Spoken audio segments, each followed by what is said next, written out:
చాలా మందికి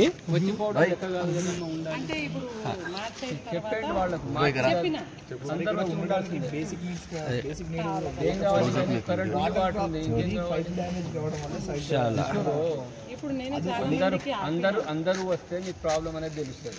10 మంది వస్తే ప్రాబ్లం బయట. ఇంత పెద్ద ప్రాజెక్ట్ లో 117 ఎకరాల ప్రాజెక్ట్ ఇది. ఎక్కడ ఏ పైప్ డ్యామేజ్ అవుతుందో తెలియదు. అందుకని అందరూ వస్తే మనం ఒకసారి చాలు చేస్తే ఎక్కడైనా తెలుస్తుంది, ప్రిపేర్ చేస్తారు. నిన్న ఏమైందంటే ఈ సెక్టర్ లో కొంతమంది వచ్చారు, బట్ వాళ్ళు ముఖం కడుకోనికి తాగడానికి వాటర్ లేక రాగానే ఉంటుందా ఏంటి వాటర్ చెప్పు.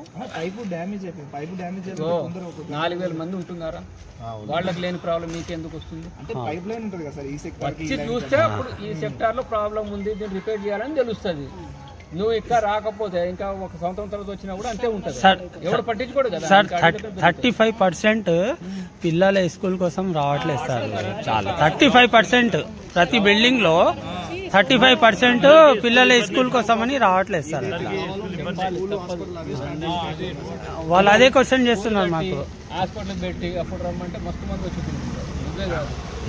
మరి స్కూల్ వాళ్ళు ఏం చేయాలి సార్ చెప్పండి, వాళ్ళకి చెప్తాం మేము.